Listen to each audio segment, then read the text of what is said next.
He stole her heart and empire.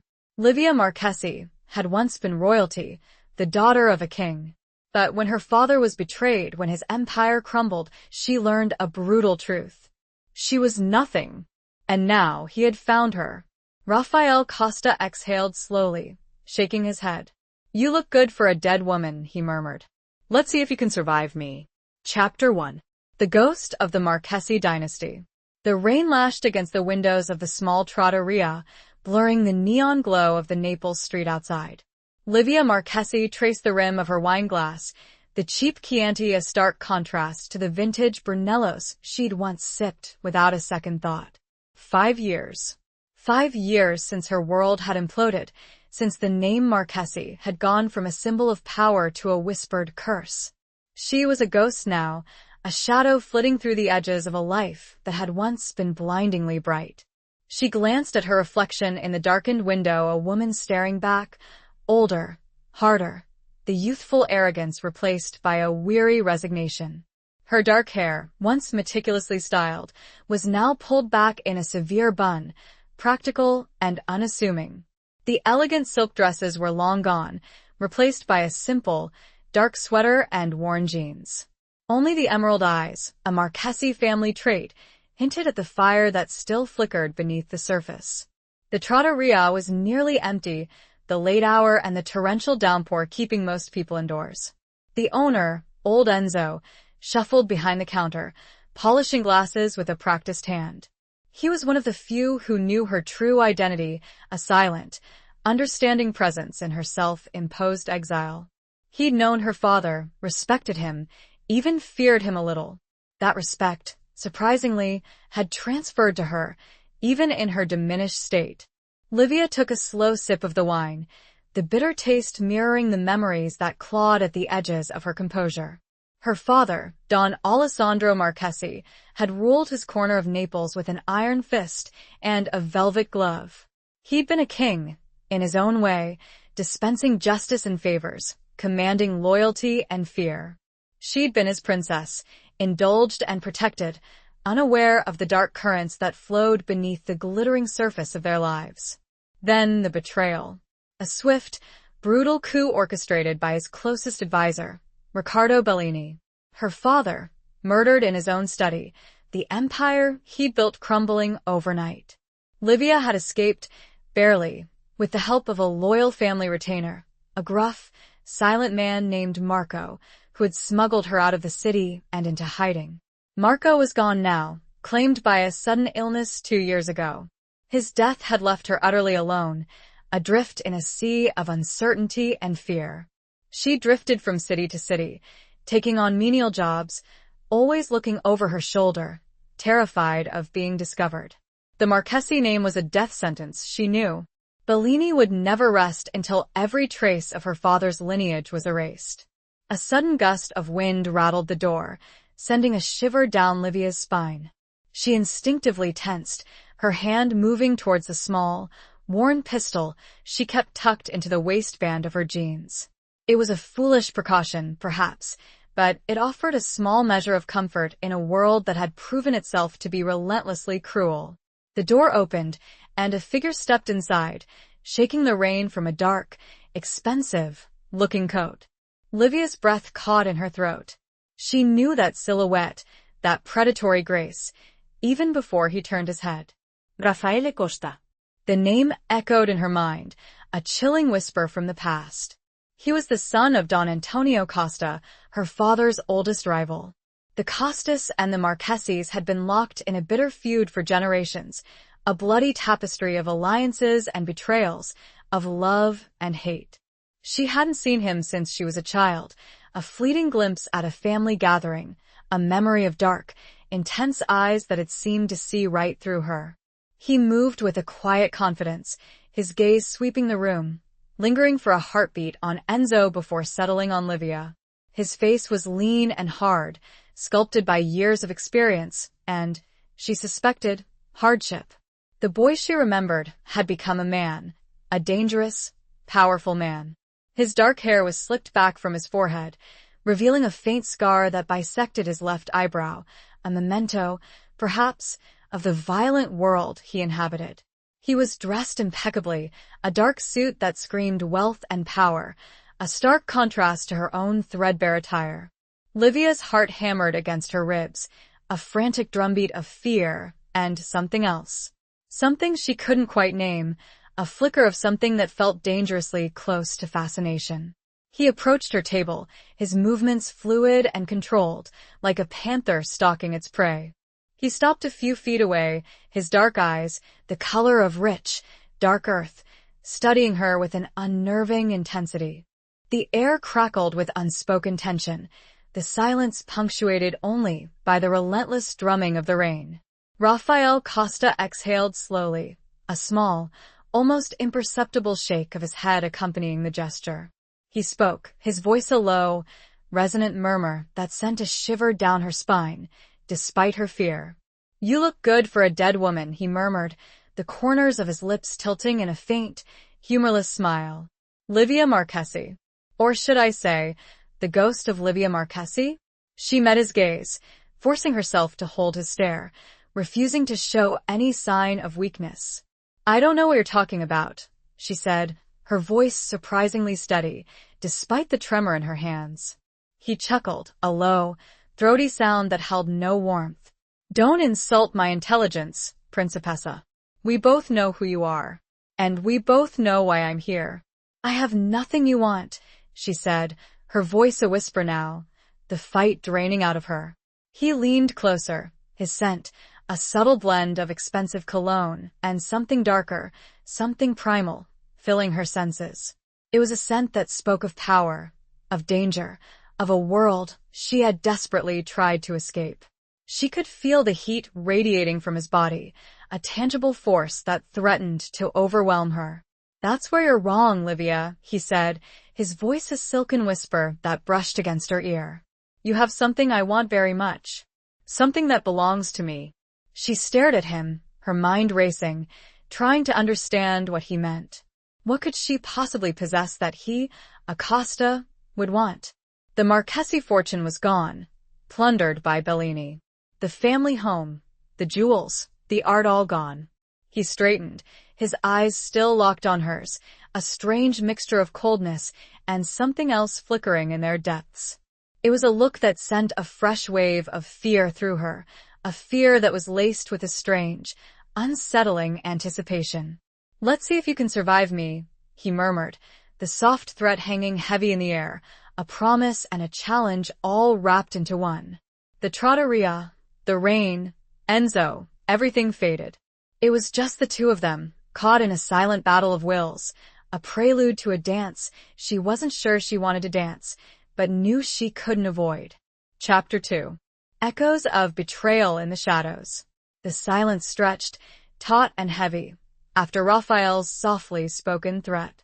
Livia's mind reeled. Survive him? What did that even mean? She'd spent 5 years surviving, living on scraps and instinct, always looking over her shoulder. She'd become adept at disappearing, at blending into the shadows. But this was different. This was a direct confrontation, a challenge she couldn't run from. She forced herself to take a deep breath, trying to calm the frantic beating of her heart. "I don't understand," she said, her voice barely above a whisper. "What is it you think I have?" Raphael moved, circling her slowly, like a predator assessing its prey. He stopped behind her chair, his presence a looming weight, a palpable threat. She could feel his breath on the back of her neck, sending a shiver of both fear and a strange, unexpected awareness through her. "Don't play coy, Livia," he murmured, his voice close to her ear. "It's unbecoming. You know exactly what I'm talking about. The Bellini contract." The words hit her like a physical blow. The Bellini contract. A forgotten memory, a ghost from the past, resurfaced with brutal clarity.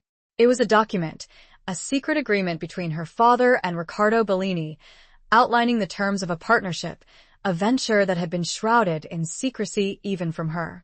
She'd only caught glimpses of it, overheard hushed conversations, seen the heavy, sealed envelope her father had kept locked in his private safe. She'd assumed it had been destroyed, along with everything else, in the aftermath of the coup. I don't have it," she stammered, her voice trembling. It was destroyed. Bellini took everything. Raphael chuckled, a low, humorless sound. Bellini is a fool. A greedy, ambitious fool, but a fool nonetheless. He overlooked something. Something small, but incredibly valuable. He leaned closer, his voice dropping to a conspiratorial whisper. The contract was never in the safe, Livia. Your father was too clever for that. He entrusted it to someone else. Someone he trusted implicitly. Someone close to you. Livia's mind raced. Marco? It had to be Marco. He was the only one who could have, but Marco was dead. And he'd never mentioned anything about a contract, never hinted at possessing anything of value. Marco is dead, she said, her voice flat, devoid of emotion. I know, Raphael replied, his voice surprisingly gentle. And I know he never told you about it. He was a loyal man, your Marco. Loyal to a fault. He paused, allowing his words to sink in. Then, he moved back around the table, his eyes locking onto hers.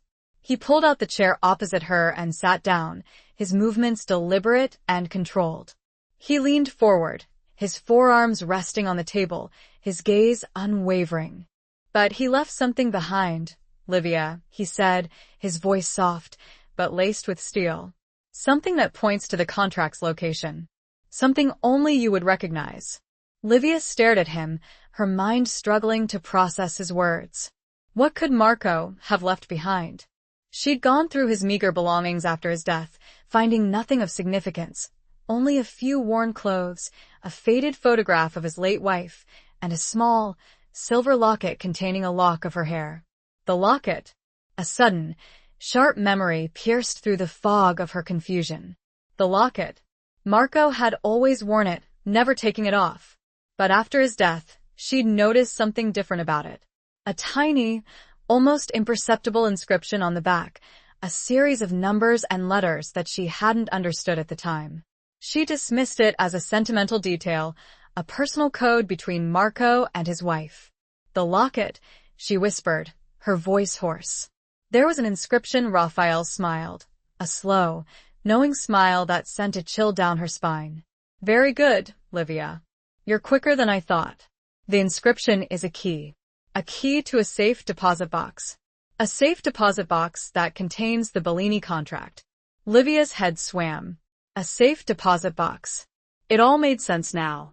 Marco's silence, his unwavering loyalty, his insistence on staying close to her, even in their exile.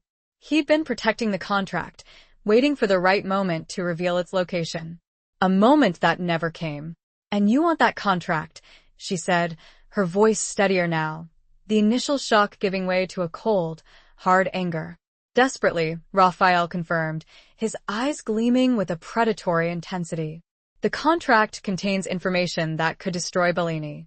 Information that could restore balance to the city. Restore balance. It was a euphemism, she knew. A polite way of saying he wanted revenge. He wanted to reclaim what he believed was rightfully his, to avenge the wrongs that had been done to his family. And he was willing to use her to do it. And what if I refuse to help you? She asked, her voice laced with defiance. He leaned back in his chair, his expression hardening. You have no choice, Livia. Bellini knows about the contract. He's looking for it. And he's looking for you. He believes you know its location. If he finds you first, he let the sentence hang in the air, the unspoken threat clear and chilling. Bellini wouldn't hesitate to kill her. He'd already murdered her father. She was a loose end, a liability. Raphael's eyes softened, a flicker of something that might have been sympathy crossing his face. I can protect you, Livia, he said, his voice low and persuasive. I can keep you safe. But you have to trust me. You have to help me get the contract. Trust him. Trust Acosta. The idea was ludicrous, impossible. The families were sworn enemies, their history a bloody tapestry of betrayal and vengeance. And yet she was trapped. She had no one else to turn to. She was a pawn in a dangerous game, caught between two powerful forces, both of whom wanted to use her for their own ends. She looked at him, at his hard, handsome face, at the dark, intense eyes that seemed to see right through her. Could she trust him? Did she have any other choice? The rain continued to lash against the windows, a relentless, mournful sound that echoed the turmoil in her heart. The trattoria, once a haven, a place of quiet refuge, now felt like a cage. She took a deep breath, steeling herself for what was to come. "What do you need me to do?" she asked, her voice betraying none of the fear and uncertainty that churned within her. The question hung, a fragile bridge built over a chasm of mistrust and generations of animosity. It was the beginning of something, she knew, but she couldn't tell if it was the beginning of her salvation or her destruction. Chapter 3. A bargain struck in darkness. Raphael's lips curved into a faint smile, a flicker of satisfaction in his dark eyes. It wasn't a smile of warmth, but rather one of a predator who had cornered its prey and was now savoring the moment. Livia felt a shiver run down her spine, a primal instinct warning her of the danger she was willingly walking into. "First," he said, his voice low and steady, "we need to retrieve the locket." "Where is it?" I sold it," Livia confessed, her voice barely a whisper. "I needed the money." It was a lie, partially. She hadn't sold it, but she had pawned it, intending to buy it back when she could. It was the only tangible link she had left to Marco, to her past. Raphael's expression didn't change, but she saw a flicker of something annoyance, disappointment, cross his face. "Where?" he pressed, his voice losing some of its smoothness. She hesitated. Revealing the location of the pawn shop felt like another surrender, another piece of herself chipped away. But she had no choice. She'd made her bargain, however reluctantly. "A small shop near the Piazza Garibaldi," she said, her voice heavy with resignation. "It's called Oro Antico." Raphael nodded, his gaze unwavering. "We'll go there tomorrow. Early. Before they open." He paused, his eyes searching hers. "And Livia, no tricks. No attempts to run. I will find you, and the consequences will be severe." The threat hung in the air, unspoken but palpable.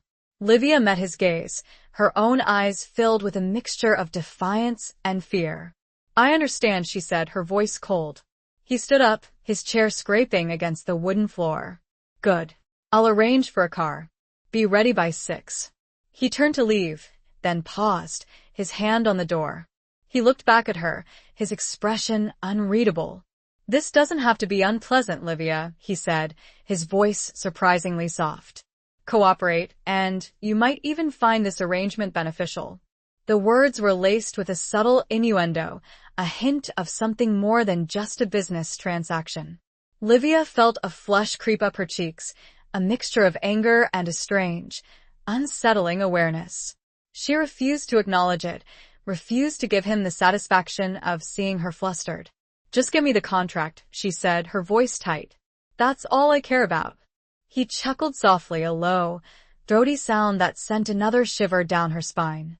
"As you wish, Principessa," he said, his eyes lingering on hers for a moment longer before he stepped out into the rain, disappearing into the darkness. Livia remained seated, her body trembling, her mind racing. She'd just made a deal with the devil, she knew. She'd traded one form of captivity for another. But she'd also bought herself a chance to survive, a chance to perhaps reclaim some small piece of her shattered life. Enzo shuffled over to her table, his old eyes filled with concern. He didn't say anything, just placed a small glass of grappa in front of her. She nodded her thanks, her throat too tight to speak. She took a sip of the fiery liquid, the burning sensation a welcome distraction from the turmoil in her heart. She looked out at the rain-swept streets, at the blurred lights of a city that had once been her home, her birthright.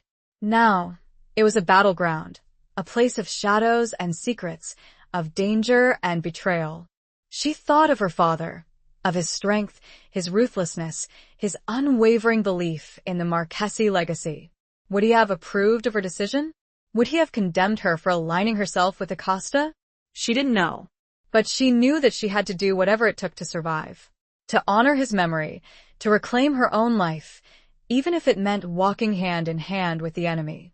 The grappa warmed her, chasing away some of the chill that had settled deep in her bones. She finished the glass, the alcohol dulling the sharp edges of her fear, replacing it with a numb resignation. She stood up, her legs unsteady beneath her. She gave Enzo a small, grateful smile, and he nodded in return, his expression a mixture of pity and understanding. She walked out of the trattoria, stepping back into the rain, into the darkness. She didn't know what the future held, what dangers awaited her. But she knew one thing. She was no longer a ghost. She was Livia Marchesi, and she was ready to fight. Even if that fight meant facing Rafael Costa and the darkness that surrounded him, she was prepared to play her part. The bargain was struck, the die was cast, and there was no turning back. The night felt heavier now, the rain a shroud around her as she walked towards an uncertain dawn. Chapter 4. The Weight of a Fallen Crown. The pre-dawn light painted the sky in shades of gray and bruised purple as Livia waited outside her small, cramped apartment. The air was thick with the smell of rain and exhaust fumes, the city slowly awakening around her. She hadn't slept, her mind replaying the encounter with Rafael over and over, each replay fueling a fresh wave of anxiety and a grudging flicker of anticipation. She'd spent the night going through her meager belongings, searching for anything that might be of use, anything that might give her an edge. She found nothing, only reminders of her past life, of the woman she had once been. A faded photograph of her parents, smiling and carefree, a stark contrast to the grim reality of their fate. A delicate silver bracelet, a gift from her father on her 16th birthday, now tarnished and worn. A small, leather-bound book of poetry, filled with her own youthful scribblings, dreams of a future that would never be. She clutched the book to her chest, the worn leather a comfort against the cold, hard knot of fear in her stomach. She had to be strong. She had to be smart. She couldn't afford to show any weakness, not to Rafael, not to anyone. A sleek, black car pulled up to the curb, its windows tinted, obscuring the occupants. The driver, a burly man with a face like granite, stepped out and opened the rear door. Livia hesitated for a moment, then took a deep breath and slid inside. Rafael was seated in the back, his face half hidden in shadow. He was dressed in another impeccably tailored suit, his dark hair perfectly in place. He looked up as she entered, his eyes, dark and unreadable, assessing her with a cool detachment. "You're punctual," he said, his voice devoid of emotion. "Good." Livia didn't reply, simply settling into the seat opposite him, keeping as much distance between them as possible. The car smelled of leather and expensive cologne, a scent that was both alluring and unsettling. The driver started the engine, and the car glided smoothly through the quiet streets. The silence in the car was thick and heavy, punctuated only by the hum of the engine and the rhythmic swish of the windshield wipers. Livia stared out the window, watching the city come to life. Shopkeepers were opening their shutters, delivery trucks were unloading their goods, early risers were hurrying to work. It was a scene of ordinary life, a world that seemed a million miles away from the dangerous game she was now playing. "Did you sleep?" Rafael asked, his voice breaking the silence. Livia turned to him, surprised by the question. "No," she said, her voice flat. He nodded, as if he'd expected that answer. "Neither did I," he said, a hint of weariness in his voice. She studied him, trying to read his expression, trying to understand what lay beneath the surface of his carefully controlled demeanor. He was a complex man, she knew, a man of secrets and contradictions. A man who could be both ruthless and surprisingly gentle. "Why do you need this contract so badly?" she asked, her voice barely a whisper. He turned to her, his eyes locking onto hers. "It's not just about revenge, Livia," he said, his voice low and intense. "It's about justice. Bellini is a cancer, a disease that is infecting this city. He needs to be stopped." "And you think you're the one to do it?" she challenged, her voice laced with skepticism. He smiled, a faint, humorless smile. "I have to be," he said, his voice hardening. "For my family. For my father. For the future of the city." Livia looked away, her gaze returning to the passing streets. She understood his motives. She understood the weight of family honor, of the legacy that he was bound to uphold. She'd felt that weight herself, the crushing burden of the Marchesi name, the expectation to live up to her father's reputation. But she also knew that the world of the Camorra was a brutal, unforgiving place, a world where loyalty was a fleeting illusion, where betrayal was the norm, where justice was often a matter of perspective. The car pulled up in front of a small, nondescript building in a narrow, winding street near the Piazza Garibaldi. The sign above the door read Oro Antico, the letters faded and peeling. It was a pawn shop, a place where dreams were traded for cash, where memories were reduced to their monetary value. Raphael turned to her, his eyes searching hers. "Are you ready?" he asked, his voice soft. Livia took a deep breath, steeling herself for what was to come. She nodded, her heart pounding against her ribs. "Yes," she said, her voice surprisingly steady. They stepped out of the car, the cold morning air hitting her face like a slap. The street was still mostly deserted, the only sounds the distant rumble of traffic and the chirping of birds in a nearby tree. Raphael looked at her, a flicker of something that might have been concern in his eyes. "Stay close to me," he said, his voice low. "And let me do the talking." Livia nodded, her throat too tight to speak. She followed him into the shop, the weight of her fallen crown pressing down on her, a reminder of everything she had lost and everything she was now risking to regain. The bell above the door jingled softly, announcing their arrival, a fragile sound in the face of the looming uncertainty. Chapter 5. Whispers of the Costa Legacy. The interior of Oro Antico was dim and dusty, the air thick with the scent of old metal and forgotten treasures. Glass cases lined the walls, displaying a jumbled assortment of jewelry, watches, and other valuables, each item a silent testament to someone's hardship or desperation. An elderly man, his face etched with wrinkles, sat behind a counter, his eyes magnified by thick glasses. He looked up as they entered, his expression wary. Raphael approached the counter, his movements smooth and confident. Livia stayed close behind him, her hand instinctively reaching for the small pistol tucked into her waistband. It was a useless gesture, she knew, but it offered a small measure of comfort. "We're here about a locket," Raphael said, his voice low and steady. "A silver locket, pawned recently. It has an inscription on the back." The old man's eyes narrowed, his gaze shifting from Raphael to Livia. He studied them for a moment, his expression unreadable. "I don't recall," he began, his voice raspy. Raphael leaned forward, his voice dropping to a conspiratorial whisper. "The name Costa mean anything to you?" The old man's eyes widened slightly, a flicker of recognition and fear crossing his face. He swallowed hard, his Adam's apple bobbing nervously. "Costa," he repeated, his voice barely audible. The name hung in the air, a heavy weight, a reminder of the power and influence that Raphael wielded. The Costa family was a legend in Naples, their history intertwined with the city's dark underbelly, their reputation built on both fear and respect. Livia felt a shiver run down her spine. She'd known, intellectually, the extent of Raphael's power, but seeing it in action, witnessing the effect his name had on this old man, was a chilling reminder of the world she was now inhabiting. "Yes," Raphael said, his voice firm. "The locket. We need it back." The old man hesitated for a moment, then nodded slowly. I think I remember," he said, his voice trembling slightly. "A silver locket with an inscription, yes." He shuffled towards a back room, his movements slow and deliberate. Livia watched him go, her heart pounding against her ribs. She felt a hand on her arm, a light, reassuring touch.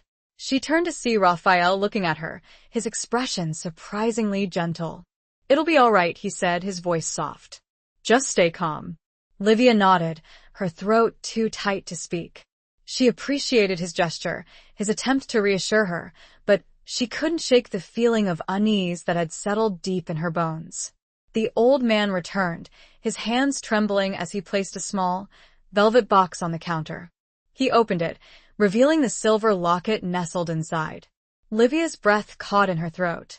It was the locket, Marco's locket, the only tangible link she had left to her past, to her protector. She reached for it, her fingers tracing the delicate chain, the smooth, cool surface of the silver. She turned it over, her eyes scanning the inscription on the back.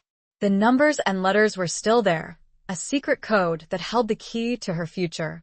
"This is it," she said, her voice hoarse. Raphael took the locket from her, his fingers brushing against hers. He examined it closely, his eyes narrowed in concentration. "Good," he said, his voice satisfied. "Now we can get to work." He turned back to the old man, his expression hardening. "You will forget we were here," he said, his voice low and menacing.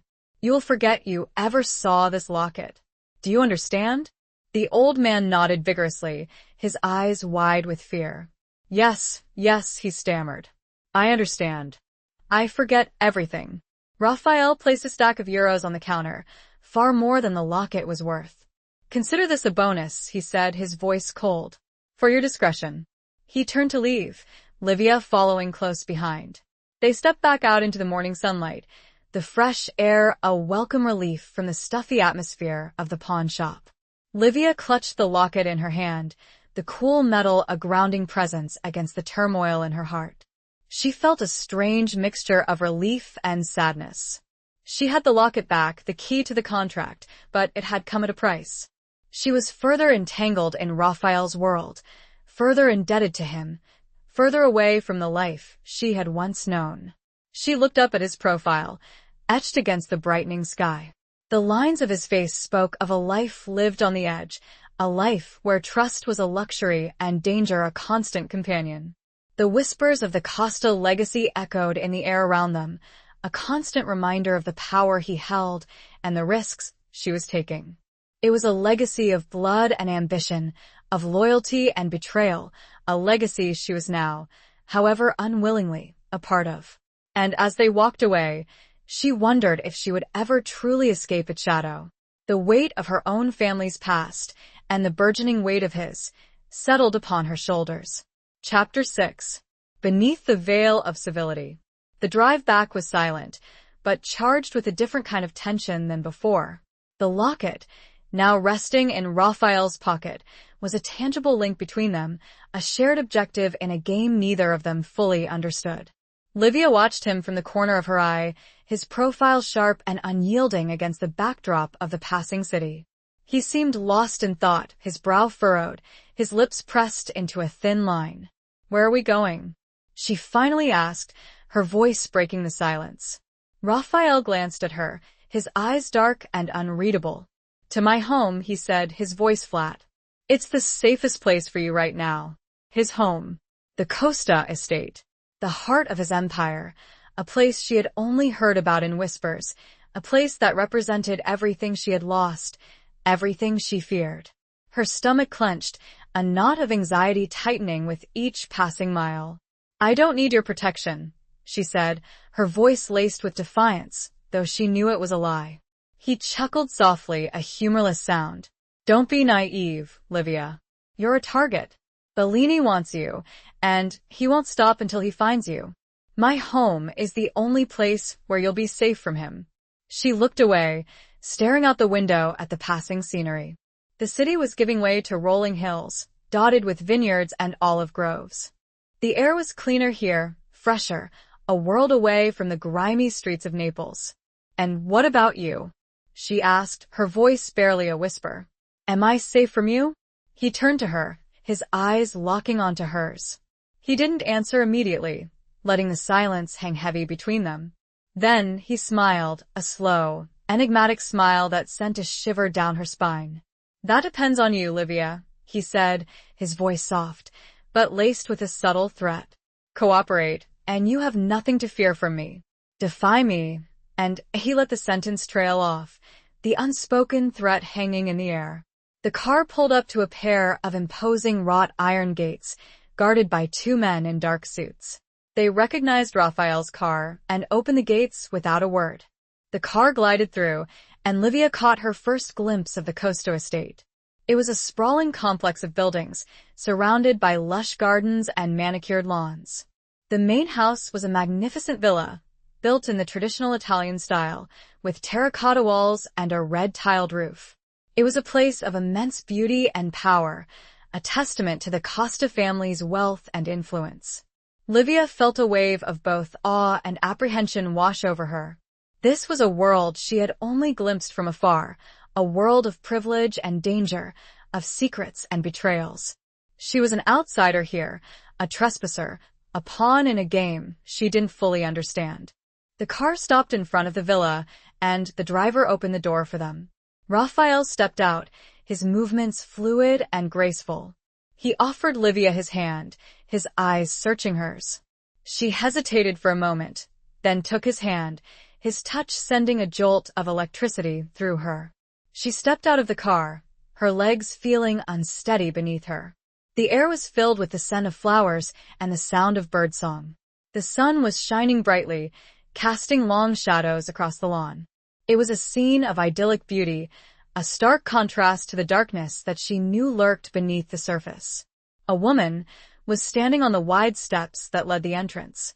Tall, elegant with silver hair, and dressed in a simple but expensively tailored black dress. Livia instantly recognized the Costa family resemblance in the woman. Raphael turned his face to the older woman, and he said, simply, "Mother, this is Livia Marchesi." "Livia, my mother, Donatella Costa." Donatella's eyes, the same deep brown as Raphael's, assessed Livia with a cool, penetrating gaze.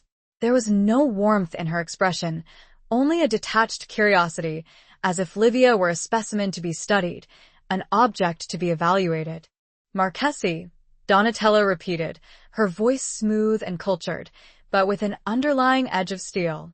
"Welcome to our home." The words were polite, a formality, but the tone was anything but welcoming. It was a subtle reminder of Livia's position, an outsider, a guest, or perhaps a prisoner in the Costa domain. "Thank you," was all that Livia could reply. Raphael guided them inside the villa and into a world that was both opulent and intimidating. The interior was a masterpiece of Italian design, with high ceilings, marble floors, and antique furniture. Paintings adorned the walls, portraits of stern-faced men and elegant women, the ancestors of the Costa family, their eyes seeming to follow Livia as she walked past. He led her through a series of grand rooms, each more impressive than the last. The air was thick with the scent of old money and power, a scent that was both alluring and suffocating. There are servants that moved silently through the hallways, their eyes averted, their presence a constant reminder of Livia's status as an outsider. "You'll be staying in the East Wing," Raphael said, his voice breaking the silence. "It's private." Beneath the veil of civility, Livia felt the weight of unspoken tensions, of ancient feuds and hidden agendas. She was a Marchesi in the heart of Costa territory, a lamb among wolves. And she knew that she had to be careful, every step of the way, if she wanted to survive. The opulence was a distraction, a glittering facade that hid the darkness beneath. And she was acutely aware that she was walking on very thin ice. Chapter 7. The Scent of Jasmine and Gunpowder. The East Wing was a world unto itself, a secluded sanctuary within the sprawling Costa estate.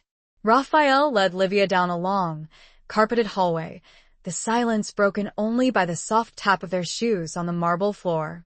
The walls were adorned with more portraits, more faces from the Costa past, their eyes seeming to follow her, judging her. He stopped in front of a pair of heavy wooden doors, intricately carved with scenes of hunting and feasting. He pushed them open, revealing a spacious suite of rooms, decorated in muted tones of cream and gold. Sunlight streamed through large windows, overlooking a private garden filled with blooming jasmine and rose bushes. "This will be your domain," Raphael said, his voice lacking its usual edge. He seemed almost uncomfortable, as if he were unsure of how to behave in this setting with her.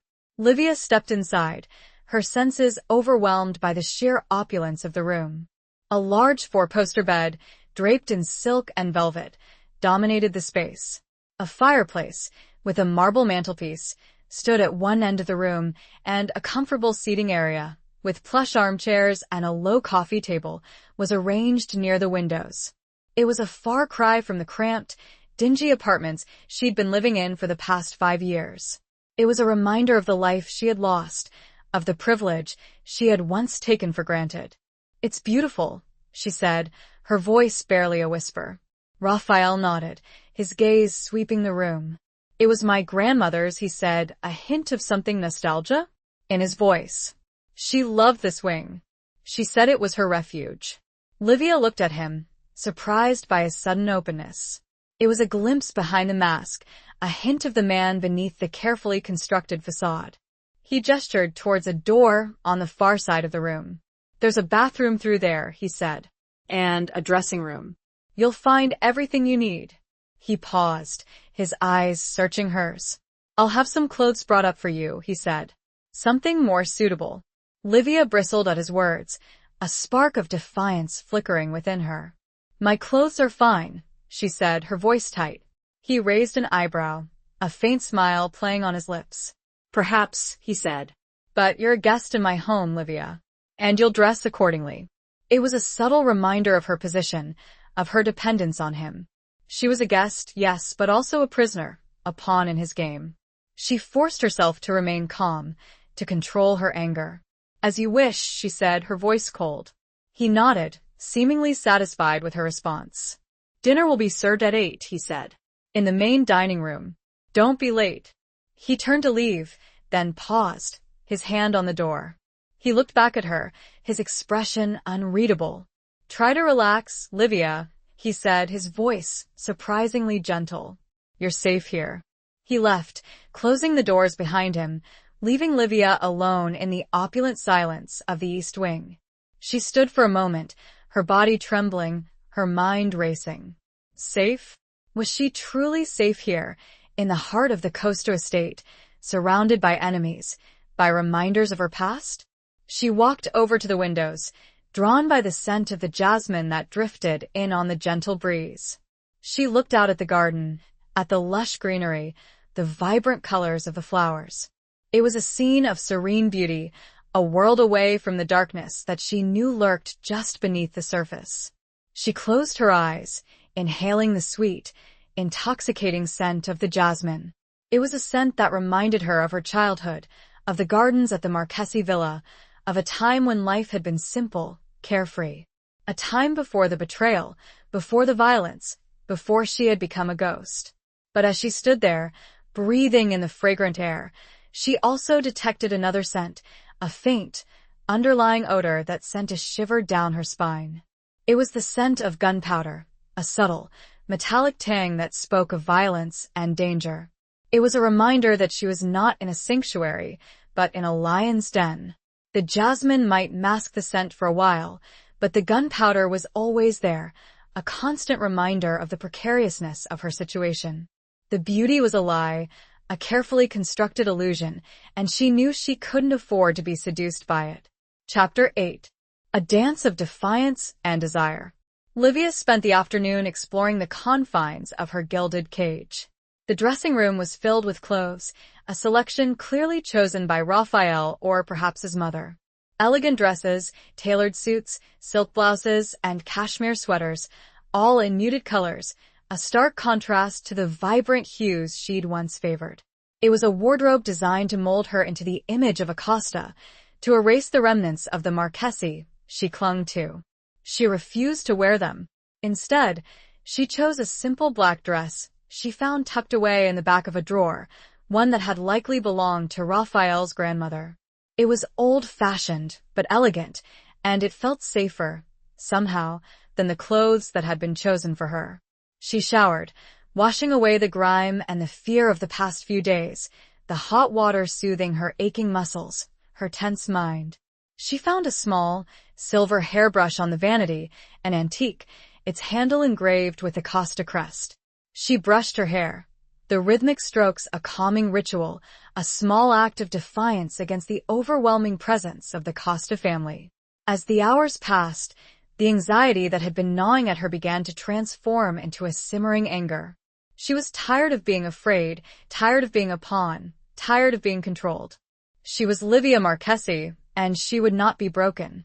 She found a small writing desk tucked into a corner of the room and a leather-bound journal, its pages blank. She sat down and began to write, pouring out her thoughts and fears, her anger and her determination, onto the page. It was a cathartic release, a way to reclaim some small measure of control over her life. As 8 o'clock approached, she steeled herself for the evening ahead. She knew that dinner with Acostas would be a test, a trial by fire. She would have to be careful, observant, and above all, strong. She left the East Wing, her footsteps echoing in the silent hallways. The villa was even more imposing at night, the shadows deeper, the silence more profound.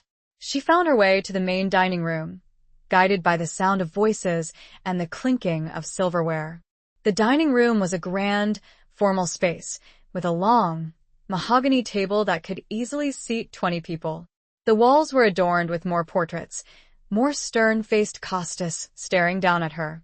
A crystal chandelier hung from the ceiling, casting a warm, golden glow over the room. Raphael and his mother were already seated at the table, engaged in a quiet conversation. They both looked up as she entered, their expressions unreadable. Raphael stood up, a faint smile playing on his lips. "Livia," he said, his voice smooth and polite. "You look elegant." It was a compliment, but it felt like a challenge, a subtle reminder of the power he held over her. She met his gaze, her own eyes filled with defiance. "Thank you," she said, her voice cool. Donatella Costa remained seated, her expression icy. "You're late," she said, her voice sharp. "My apologies," Livia replied, her voice steady. "I was exploring." It was a lie, but it was also a subtle jab, a reminder that she was not confined to her room, that she was not entirely under their control. Raphael gestured towards a chair at the opposite end of the table, as far away from him and his mother as possible. Livia sat down, her back straight, her hands folded in her lap. The meal was a tense, formal affair.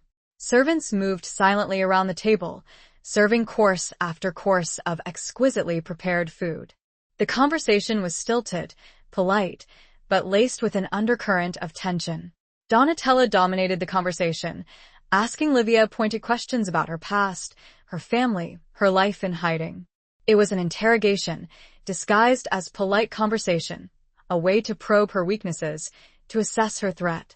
Livia answered carefully, revealing as little as possible, deflecting the questions with a grace and a composure she didn't know she possessed. She was playing a role, pretending to be the docile, compliant guest, while inside, her anger simmered, her determination grew.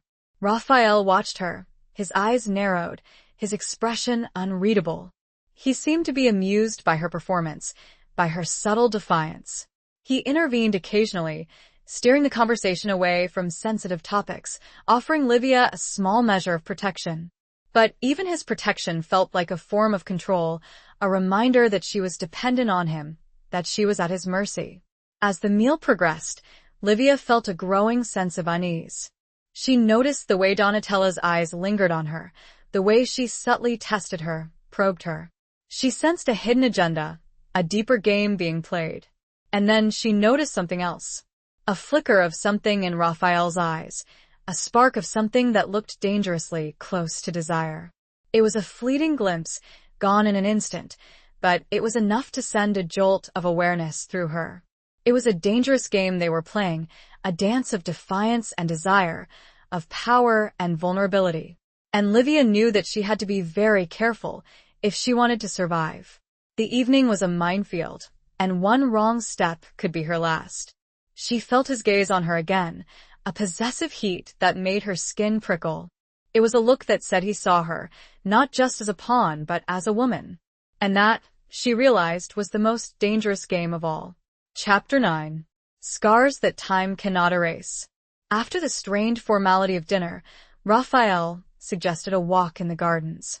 Livia, needing a respite from Donatella's scrutinizing gaze, agreed, though a part of her remained wary.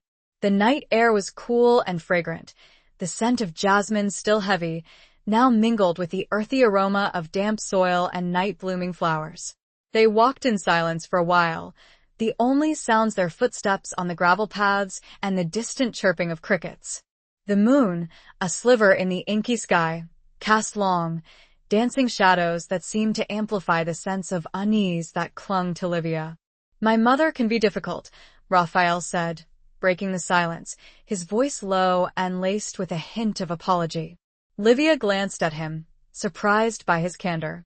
"She doesn't trust me," she said, stating the obvious. He nodded. "She trusts no one," he said, a hint of bitterness in his voice. "Especially not a Marchese." "And you?" she asked, her voice barely a whisper. "Do you trust me?" He stopped walking, turning to face her. The moonlight illuminated his face, highlighting the sharp angles of his jaw, the faint scar above his eyebrow. His eyes, usually dark and unreadable, seemed to hold a flicker of vulnerability in their depths.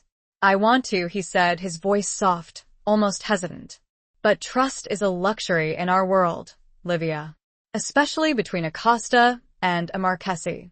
Our family's history, it's a heavy burden," Livia said, her gaze searching his. He nodded, his eyes filled with a weariness that mirrored her own. "It's a cycle of violence and betrayal," he said. "A cycle I'm trying to break." "By destroying Bellini?" she asked, her voice laced with skepticism. He looked away, his gaze fixed on the distant lights of the city. "By ending his reign of terror," he said, his voice hardening. "By restoring some semblance of order." "Order?" Livia repeated, her voice tinged with bitterness. "Is that what you call it? Another power grab, another cycle of violence?" He turned back to her, his eyes flashing with anger. "It's not about power, Livia," he said, his voice sharp. "It's about justice. About protecting what's left of my family, of my legacy." "And what about my family?" she challenged, her voice rising. "My father was murdered. My life was destroyed. Where is the justice in that?" He stepped closer, his presence looming over her. "I know," he said, his voice softening. "And I'm sorry. For what happened to your father. For what you've been through." His words, his sudden display of empathy, surprised her. She'd expected anger, defiance, but not sympathy. It was a crack in his armor, a glimpse of the man beneath the ruthless facade. "But Bellini is the enemy, Livia," he continued, his voice intense. "He's the one who destroyed both our families. He's the one we need to focus on." Livia looked at him, her anger warring with a growing sense of something else. Something she couldn't quite name, a flicker of understanding, of shared pain, of a connection that transcended their family's bitter feud. He reached out, his hand gently touching her cheek. His fingers were calloused, but his touch was surprisingly tender. Livia felt a jolt of electricity run through her, a shiver of both fear and a strange, unexpected desire. "I know you've been hurt, Livia," he said, his voice a low murmur. "I know you have scars that time cannot erase. I have them too." He traced the faint scar above his eyebrow, his fingers lingering on the rough, uneven skin. "This," he said, his voice barely a whisper, "was a gift from one of Bellini's men. A reminder of the price of loyalty, of the cost of war." Livia looked at the scar, at the physical manifestation of his pain, of his past. It was a mirror of her own invisible scars, the wounds that she carried deep inside, the wounds that time had failed to heal. She reached out, her fingers tracing the line of his scar, her touch hesitant, tentative. He didn't flinch, didn't pull away. He simply stood there, his eyes locked on hers, his gaze filled with a raw vulnerability that she had never seen before. The air crackled with unspoken tension, the silence punctuated only by the rustling of leaves and the distant hooting of an owl. The scent of jasmine and gunpowder mingled in the air, a potent, intoxicating mix. The moment stretched, taut and fragile, a bridge between two enemies, two wounded souls, drawn together by a shared pain, a shared enemy, and a growing, undeniable attraction. It was a moment of dangerous intimacy, a moment that could change everything. Chapter 10. The Lion's Den of Old Secrets. The following morning, Livia awoke to the sound of birdsong and the faint scent of coffee. She found a tray had been left outside her door, containing a pot of strong, dark coffee, a plate of fresh pastries, and a single, perfect white rose. There was no note, but she knew it was from Raphael. It was a gesture of what? Peace? Apology? Or another subtle attempt at control? She ate the pastries, drank the coffee, the caffeine chasing away the lingering remnants of sleep. She dressed in the black dress she'd worn the previous evening, refusing to succumb to the wardrobe that had been chosen for her. She decided to explore the villa, to familiarize herself with her surroundings. She needed to know the layout, the exits, the hiding places. She needed to be prepared, in case she needed to escape. The villa was a labyrinth of hallways and rooms, each filled with treasures and secrets. She wandered through the grand salons, the libraries, the art galleries, her footsteps echoing on the marble floors. She studied the portraits on the walls, the faces of the Costa ancestors, trying to decipher their stories, their secrets. She found a small, hidden library, tucked away at the end of a long corridor. It was a cozy, intimate space, filled with leather-bound books, a fireplace, and a comfortable armchair. It felt like a sanctuary, a place where she could escape from the oppressive atmosphere of the rest of the villa. She sat in the armchair, browsing through the books, her fingers tracing the worn spines. She found a volume of poetry, a collection of classic Italian sonnets. She opened it, and a small, folded piece of paper fell out. She picked it up, unfolding it carefully. It was a letter, written in a delicate, feminine hand. The ink was faded, the paper yellowed with age. It was dated over 50 years ago, and it was addressed to my dearest Antonio. Livia hesitated, her conscience warring with her curiosity. It was a private letter, a glimpse into someone else's life, someone else's secrets. But she couldn't resist. She began to read. The letter was a love letter, a passionate declaration of love from a woman named Isabella to a man named Antonio. Livia recognized the name. Antonio Costa, Raphael's father. The letter spoke of a forbidden love, a secret affair, a love that had to be hidden from the world. Isabella wrote of her longing for Antonio, of her fear of discovery, of her hope that they could one day be together.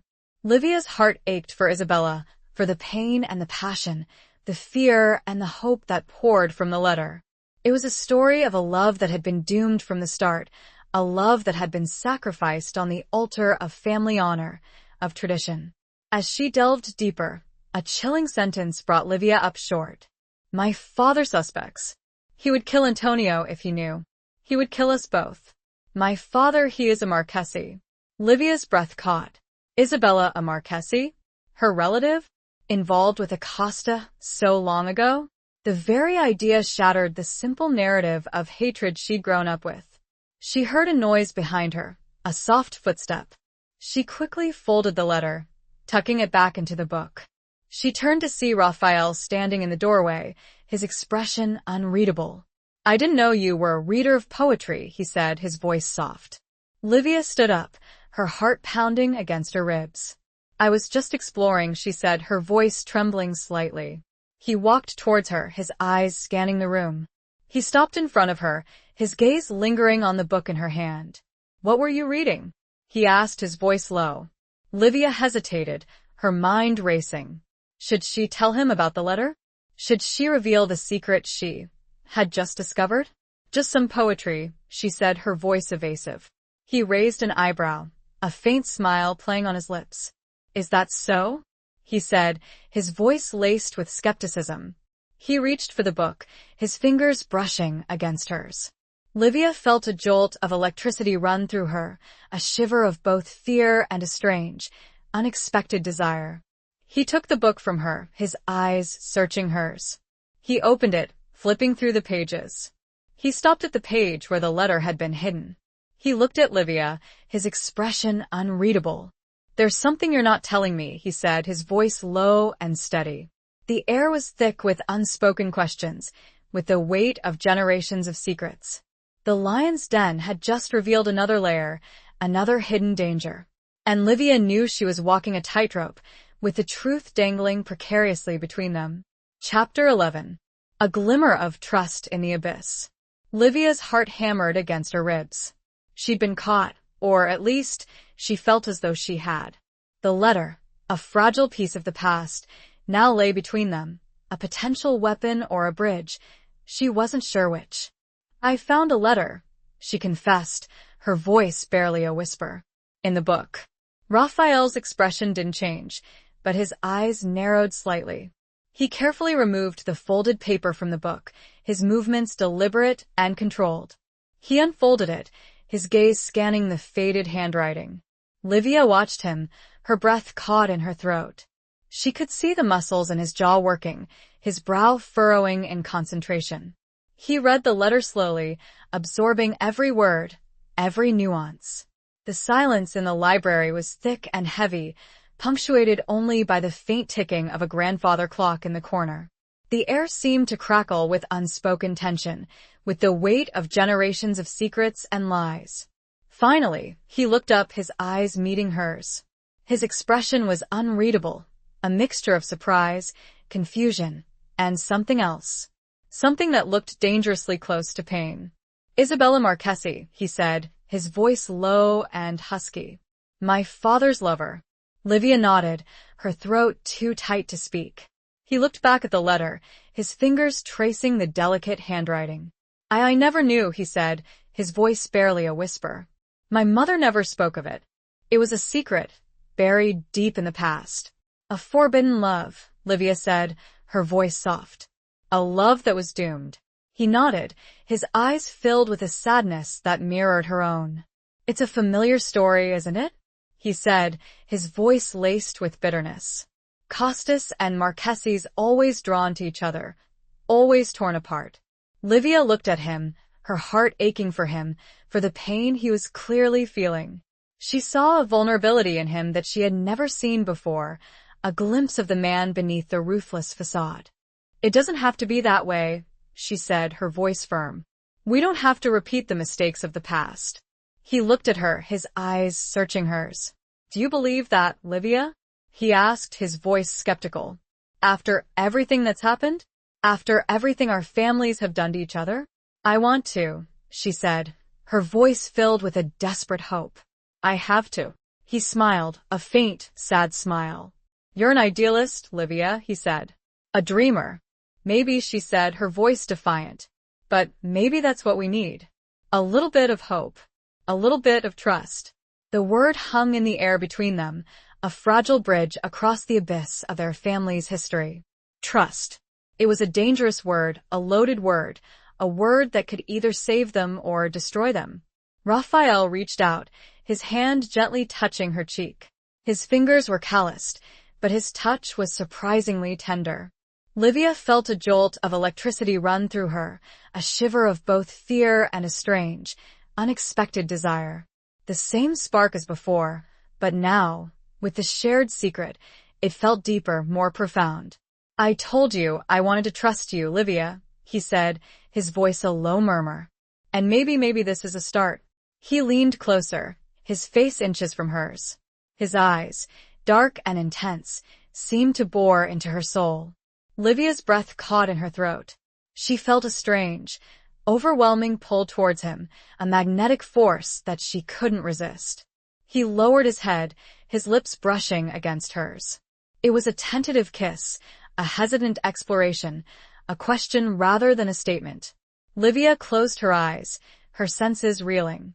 She felt a warmth spread through her body, a melting of the ice that had encased her heart for so long. The kiss deepened, becoming more passionate, more demanding. Livia responded, her arms wrapping around his neck, her fingers tangling in his hair. It was a kiss born of desperation, of longing, of a shared pain, and of fragile hope. It was a kiss that defied their family's history, their feuds, their hatred. It was also a kiss, she knew, that could be incredibly dangerous. He pulled back slightly, his eyes searching hers, questioning, vulnerable. "Livia." He breathed, her name a ragged whisper. There was uncertainty there, a question. But there was also desire, raw and undeniable. A glimmer of trust, born in the shadows of old secrets, had sparked something between them. But Livia knew that the abyss was still there, vast and treacherous, and one wrong step could send them both tumbling into the darkness. This fragile connection, this spark, could either be their salvation or their ultimate destruction. Chapter 12. Shattered Reflections of the Past. The kiss lingered in the air between them, a fragile, unspoken promise. Livia's heart was pounding, her senses reeling. She felt a warmth, a connection to Raphael that she hadn't expected, a feeling that both terrified and exhilarated her. He stepped back, a flicker of uncertainty in his eyes. "Livia," he said again, his voice still husky. He didn't finish the sentence, seemingly unsure of what to say, how to proceed. The moment was broken, the spell shattered, by the sudden intrusion of reality. "Raphael," a voice called from the hallway, Donatella's sharp tone cutting through the quiet intimacy of the library. "There you are. We have a visitor." Raphael straightened, his expression hardening, the vulnerability disappearing behind his usual mask of control. He turned towards the door, his body language shifting from intimate to guarded. "Coming, mother," he replied, his voice regaining its usual coolness. He glanced back at Livia, his eyes searching hers. "We'll talk later," he said, his voice low, almost hesitant. He left the library, leaving Livia alone with her racing thoughts and her conflicted emotions. She touched her lips, still tingling from his kiss, her mind struggling to process what had just happened. She looked at the letter, still lying on the table, a tangible reminder of the past, of the forbidden love between Acosta and a Marchese. It was a mirror of her own situation, a reflection of the dangerous path she was now walking. Donatella's voice echoed in her mind, a reminder of the reality of her situation, of the obstacles that stood in their way. She was a Marchese, he was Acosta, and their families were sworn enemies. She heard footsteps approaching, and she quickly tucked the letter back into the book, placing it back on the shelf. She turned to see Donatella standing in the doorway, her expression icy, her eyes narrowed with suspicion. "Livia," Donatella said, her voice sharp. "Raphael tells me you've been exploring." It was a statement, not a question, and it was laced with a subtle accusation. Livia met her gaze, her own eyes filled with defiance.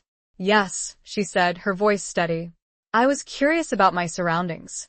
Donatella stepped into the library, her gaze sweeping the room, assessing every detail. She stopped in front of Livia, her eyes locking onto hers. "This villa holds many secrets, Livia," she said, her voice low and menacing. "Secrets that are best left undisturbed." "I wasn't looking for secrets," Livia replied, her voice tight. Donatella smiled, a cold, humorless smile. "Perhaps not," she said. "But secrets have a way of finding those who are vulnerable." It was a veiled threat, a reminder of Livia's precarious position, of her dependence on the Costas. It was also a warning, a clear indication that Donatella did not trust her, that she saw her as a threat. "I understand," Livia said, her voice cold. Donatella's eyes lingered on her for a moment longer. Then she turned and left the library, her footsteps echoing in the silence. Livia remained standing, her body trembling, her mind racing. She felt trapped, suffocated, by the weight of the past, by the secrets and lies that surrounded her. She was a pawn in a dangerous game, caught between two powerful forces, both of whom wanted to use her for their own ends. The kiss, the moment of connection with Raphael, felt like a distant dream, a fragile illusion shattered by the harsh reality of her situation. She needed to find the contract. She needed to get out of this villa, out of this city, out of this life. She needed to find a way to reclaim her freedom, her independence. But she also knew that she couldn't do it alone. She needed Raphael's help, his protection, even if it meant walking a dangerous path, a path fraught with risk and uncertainty. She looked around the library, at the shelves filled with books, with stories of the past, with secrets waiting to be discovered. The past was a heavy burden, a shattered reflection of the present, and she knew that she had to confront it, to understand it, if she wanted to have any hope of shaping her future. Chapter 13. The Price of Freedom and Loyalty. The visitor Donatella had mentioned turned out to be a lawyer, a man named Signor Rossi, who specialized in delicate matters, as Raphael put it. He was a small, wiry man with sharp eyes and a nervous demeanor, and he carried a briefcase that likely contained more secrets than the entire Costa library. They met in Raphael's study, a large, imposing room filled with dark wood furniture, leather-bound books, and a massive desk that dominated the space. The air was thick with the scent of old paper and cigar smoke, a testament to the countless deals and decisions that had been made within those walls. Raphael sat behind the desk, his expression unreadable, his posture radiating power and control.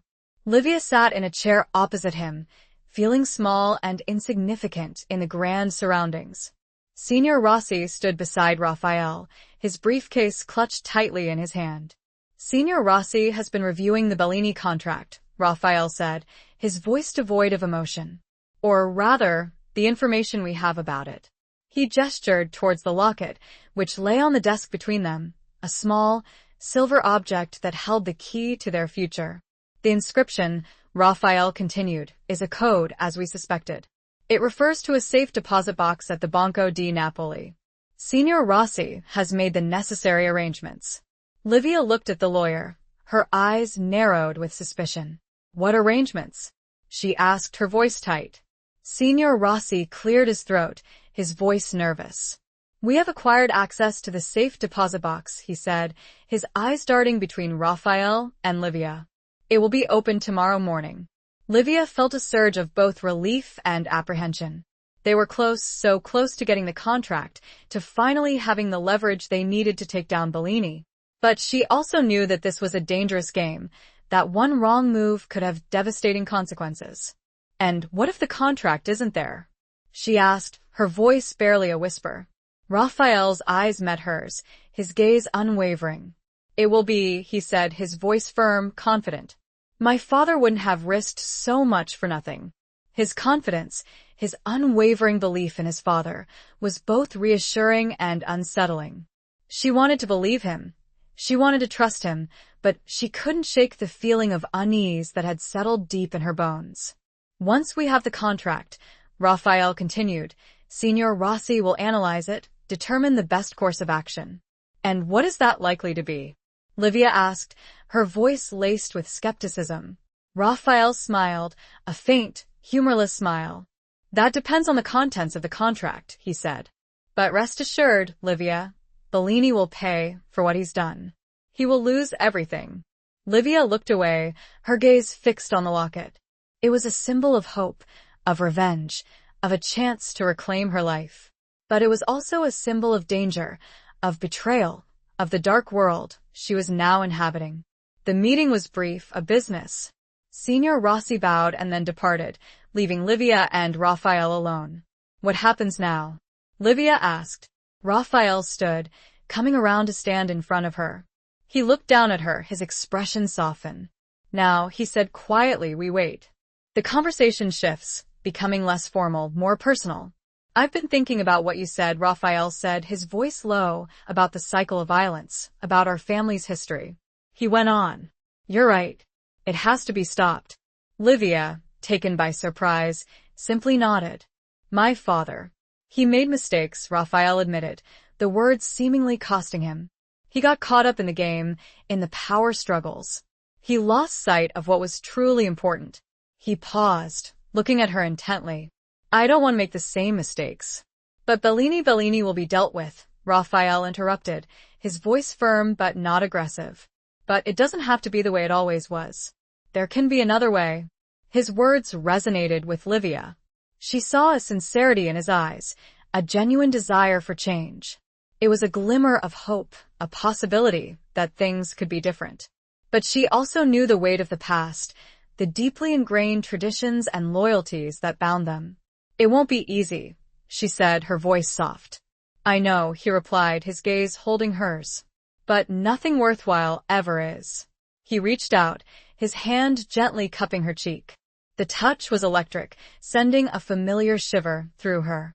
We can do this, Livia. Together. The word together hung in the air, heavy with unspoken meaning. It was a promise, a commitment, but also a question. Could they truly overcome their past, their family's hatred, and forge a new path. The price of freedom, of breaking the cycle, was high, and the price of loyalty to each other and to their own ideals was even higher. The uncertainty loomed, but for the first time, a sliver of hope seemed to outweigh the fear. Chapter 14. Between the Serpent's Coils. The next morning arrived with a tense, electric anticipation. Livia dressed carefully, choosing a simple but elegant dark blue dress, a compromise between her own style and the expectations of her current situation. She felt a knot of anxiety in her stomach, a mixture of hope and dread. Today was the day they would retrieve the contract, the day that could change everything. Raphael was waiting for her in the main hall, his expression unreadable, his posture radiating a quiet intensity. He was dressed in a dark suit, his usual attire, but there was a subtle difference in his demeanor, a sense of purpose, of determination. They drove to the Banco di Napoli in silence, the tension in the car thick and palpable. The city was bustling with activity, the streets filled with cars and people, but Livia felt detached from it all, her mind focused solely on the task ahead. The bank was a grand, imposing building, with marble columns and a heavy bronze door. They were escorted to a private room, where a bank manager, a nervous, balding man, was waiting for them. Signor Rossi was already there, his briefcase clutched tightly in his hand. The formalities were brief and tense. The manager verified their identities, checked the authorization papers, and then led them to a secure vault, where the safe deposit boxes were kept. The vault was a cold, sterile space, with rows of metal boxes lining the walls.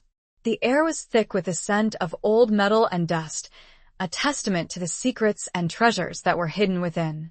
The manager located the box, inserted a key, and turned it. He then handed Raphael a second key, and together they opened the box. Livia held her breath, her heart pounding against her ribs. The box was small but heavy. Raphael lifted it out, placing it on a nearby table. He opened it, revealing a single, thick envelope, sealed with wax. The Marchesi crest was imprinted on the wax, a stark reminder of Livia's heritage, of her father's legacy. Raphael handed the envelope to Livia, his eyes meeting hers. "This is it," he said, his voice low and steady. "This is your father's legacy." Livia took the envelope, her fingers trembling. She felt a wave of emotion wash over her, a mixture of grief, anger, and a strange sense of closure. She was holding a piece of her past, a piece of her father, a piece of the puzzle that could finally reveal the truth. She broke the seal, her hands shaking. She pulled out the contents of the envelope, a thick stack of papers, bound together with a ribbon. It was the Bellini contract, the document that held the key to their future.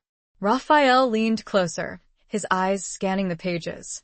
He pointed to a specific clause, his finger tracing the words. "This is it," he said, his voice filled with a quiet triumph. "This is what we need." Livia looked at the clause, her mind struggling to comprehend the legal jargon.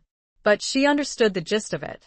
It was a loophole, a flaw in the contract, a detail that could be exploited to bring down Bellini.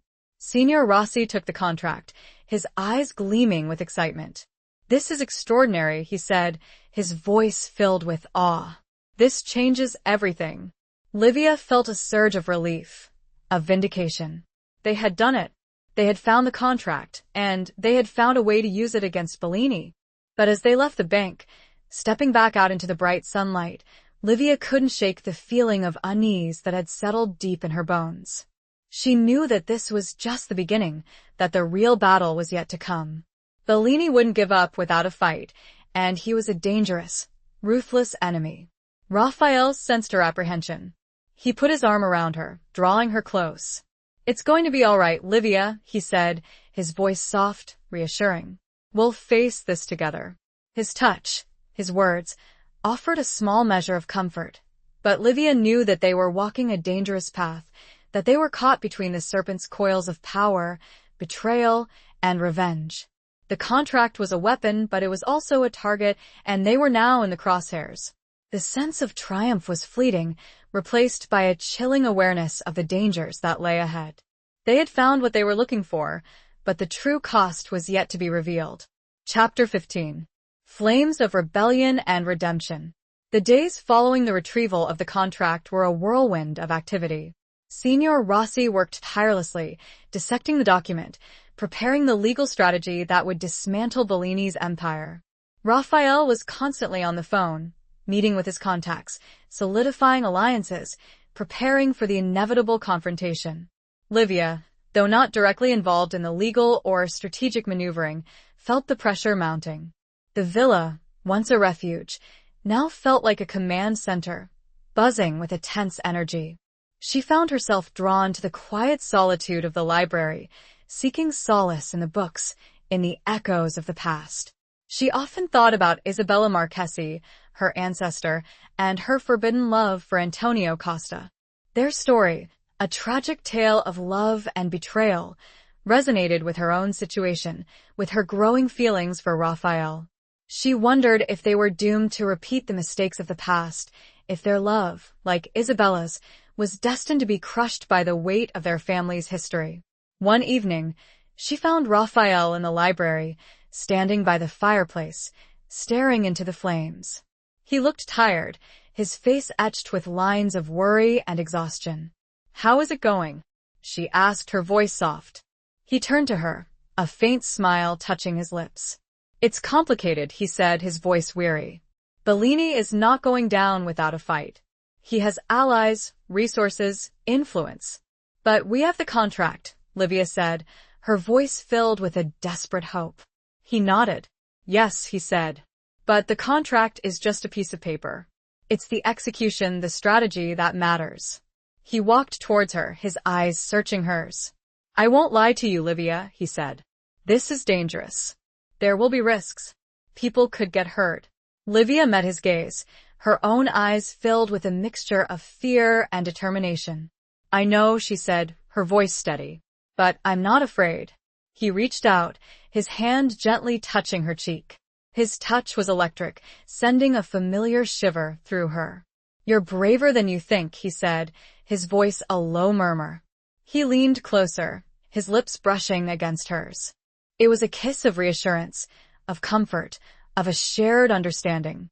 But it was also a kiss that spoke of a deeper connection, of a growing love that defied the odds, that defied their family's history. The kiss deepened, becoming more passionate, more demanding. Livia responded, her arms wrapping around his neck, her fingers tangling in his hair. It was a kiss that ignited a fire within her, a flame of rebellion against the past, a flame of redemption for the future. He pulled back slightly, his eyes searching hers, questioning, vulnerable. "Livia." He breathed, her name a ragged whisper. The vulnerability was there again, the raw emotion that stripped away the layers of control and power he usually wore. He started but hesitated. She finished for him in her mind, the words they both felt but were afraid to say. "I care for you. I'm falling for you." The unspoken hung heavy in the air, a truth that was both terrifying and exhilarating. The sound of raised voices erupted from somewhere else in the villa, shattering the intimate moment. Raphael stiffened, his expression hardening. "What is it?" Livia asked, alarmed. He listened for a moment, eyes narrowed, then, very calmly said, "Bellini." Raphael, pushing her slightly behind him, added, "Stay here. Lock the door." He drew a gun from inside his jacket, the sight of the weapon a stark reminder of the violent world they inhabited. Livia's heart pounded in her chest. Bellini. Here. At the villa. It was the confrontation they had been anticipating, but she hadn't expected it to happen so soon, so directly. He turned to leave, but she grabbed his arm. "Raphael, be careful," she pleaded, her voice trembling. He looked at her, his eyes filled with a mixture of determination and something else. Something that looked like love. "I will," he said, his voice firm. He squeezed her hand, then turned and disappeared into the hallway, leaving Livia alone in the library, the flames of rebellion and redemption flickering in her heart, now joined by a chilling fear for the man she was beginning to love. The quiet sanctuary had become a waiting room for a battle that could change everything. Chapter 16. The Unmasking of Hidden Truths. Livia locked the library door, her hands trembling. The sounds of shouting and scuffling echoed through the villa, a terrifying symphony of violence. She pressed her ear against the door, trying to make sense of the chaos, trying to discern Raphael's voice among the others. She couldn't just stay here, hidden away, while he was fighting for his life, for their future. She had to do something, anything, to help him. She looked around the library, her eyes searching for a weapon, anything she could use to defend herself. She found a heavy, bronze letter opener on the desk, its blade sharp and pointed. It was a pathetic weapon, but it was better than nothing. She crept towards the door, her heart pounding against her ribs. She took a deep breath, steeling herself for what was to come. She unlocked the door, slowly, carefully, and peeked out into the hallway. The hallway was empty, but the sounds of fighting were closer now, coming from the main hall. She slipped out of the library, her body pressed against the wall, her senses on high alert. She crept down the hallway, her footsteps silent on the carpeted floor. She reached the entrance to the main hall, and she gasped at the scene before her. The hall was in chaos. Furniture was overturned, paintings were smashed, and blood stained the marble floor. Several men were fighting, a brutal, chaotic melee of fists, knives, and guns. She saw Raphael, his back to her, struggling with two men. He was holding his own, but he was outnumbered, and he was bleeding from a cut on his arm. Bellini was standing a few feet away, watching the fight with a cruel smile on his face. He was a tall, imposing man, with a hawk-like nose and cold, calculating eyes. He was holding a gun, but he wasn't using it, seemingly content to let his men do the dirty work. Livia's blood ran cold. She had to do something, anything, to help Raphael. She couldn't let Bellini win. She saw one of Bellini's men pull out a knife, lunging towards Raphael's back. Without thinking, Livia screamed, "Raphael, look out!" Raphael turned, just in time to avoid the knife. He disarmed the man with a swift, brutal move, sending him sprawling to the floor. But her scream had alerted Bellini to her presence. He turned towards her, his eyes widening in surprise, then narrowing with a cold, calculating fury. Well, he said, his voice dripping with sarcasm. "The little Marchese bird has decided to join the party."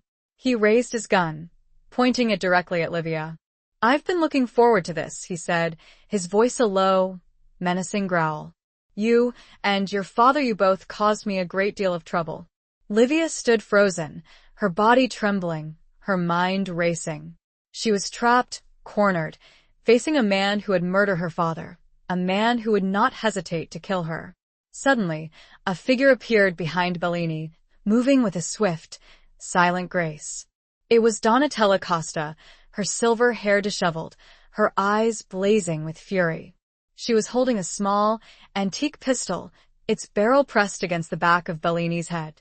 "Drop the gun, Riccardo," she said, her voice cold and steady. "Or I swear, I will blow your brains out." Bellini froze, his body stiffening in surprise. He slowly lowered his gun, his eyes darting between Donatella and Livia. "Donatella," he said, his voice strained. "What is the meaning of this?" "You are a traitor, Riccardo," she said, her voice filled with contempt. "You betrayed Alessandro Marchesi, and you tried to betray my son. You will pay for your crimes." The standoff continued, a tense, fragile moment that could shatter at any second. The other men had stopped fighting, watching the scene unfold with stunned silence. Raphael, his face bruised and bloody, moved towards Livia, his eyes filled with concern. "Are you all right?" he asked, his voice hoarse. Livia nodded, her throat too tight to speak. She was still trembling, still terrified, but she was also filled with a surge of gratitude for Donatella, for the woman who had just saved her life. Donatella's intervention had shifted the balance of power, revealing a hidden truth, a secret alliance that had been forged in the face of a common enemy. The unmasking of Bellini's treachery and Donatella's unexpected loyalty had changed everything. The battle was far from over, but the tide had turned, and for the first time, Livia felt a glimmer of hope that they might actually win.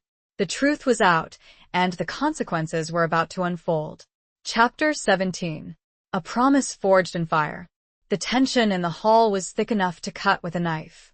Bellini, his face contorted with rage and disbelief, slowly turned to face Donatella, his eyes blazing with fury. "You dare to threaten me, woman?" he snarled, his voice dripping with venom. "In your own home?" Donatella stood firm, her hand steady on the pistol. "This is my home, Riccardo," she said, her voice cold and unwavering. "And you are no longer welcome here. You have betrayed the trust of this family, of this city, for far too long." "Trust?" Bellini scoffed. "There is no trust in our world, Donatella. Only power. And I have more power than you can possibly imagine." "Perhaps," Donatella replied, her voice calm. "But power without honor is meaningless. And you, Riccardo, have no honor." Raphael moved to stand beside his mother, his hand resting on her arm, a silent show of support. He looked at Bellini, his eyes filled with a cold, hard determination. "It's over, Bellini," he said, his voice low and steady. "We have the contract. We know everything." Bellini's eyes darted between Raphael and Livia, his expression shifting from anger to fear. He realized, finally, that he had lost. He had underestimated his enemies, and he was now paying the price. "You think you've won?" he sneered, his voice laced with desperation. "You think this little piece of paper will change anything? I have friends in high places, Costa. I have connections that you can't even dream of." "Your friends can't help you now, Riccardo," Donatella said, her voice firm. "Your reign of terror is over." Suddenly, Bellini lunged forward, grabbing Donatella's arm, trying to wrest the pistol from her grasp. Raphael reacted instantly, tackling Bellini to the ground, the two men grappling fiercely. Livia screamed, her heart pounding against her ribs. She watched in horror as Raphael and Bellini struggled, their bodies locked in a brutal embrace. The other men, Bellini's henchmen, hesitated, unsure of what to do. They had been loyal to Bellini, but they also knew the power of the Costa family, and they were clearly reluctant to intervene. Donatella, her face pale but determined, managed to break free of Bellini's grip. She pointed the pistol at him, her hand trembling slightly. "Stay back, Riccardo," she said, her voice strained. "Or I swear I will shoot." Raphael, his face bruised and bloody, managed to overpower Bellini, pinning him to the ground. He looked at his mother, his eyes filled with a mixture of anger and gratitude. "It's over, Mother," he said, his voice hoarse. "Let the authorities handle him." Donatella hesitated for a moment, then slowly lowered the pistol. She nodded, her eyes filled with tears. Raphael stood up, pulling Bellini to his feet. He held him firmly, his grip like iron. "You will pay for your crimes, Bellini," he said, his voice cold and hard. "You will pay for what you did to my family, to Livia's family, to this city." The sound of sirens could be heard in the distance, growing closer. Bellini's reign of terror was finally over. Livia ran to Raphael, embracing him tightly. She felt his body trembling, his heart pounding against hers. She buried her face in his chest, breathing in his scent, the familiar mixture of cologne and gunpowder, a scent that now, strangely, brought her comfort. "It's over," she whispered, her voice choked with emotion. "It's finally over." He held her close, his arms wrapping around her, protecting her, sheltering her. "Yes," he said, his voice rough with emotion. "It's over." The police arrived, arresting Bellini and his men. The villa, once a scene of chaos and violence, was now filled with a sense of relief, of closure, of a new beginning. As the police led Bellini away, he turned to look at Livia, his eyes filled with a burning hatred. "This isn't over, Marchese," he spat, his voice venomous. "I will have my revenge. You and your Costa lover, you will both pay." Livia met his gaze, her own eyes filled with a newfound strength, a newfound determination. She was no longer afraid. She had faced her fears, she had confronted her past, and she had emerged victorious. Raphael stepped in front of her, shielding her from Bellini's hateful gaze.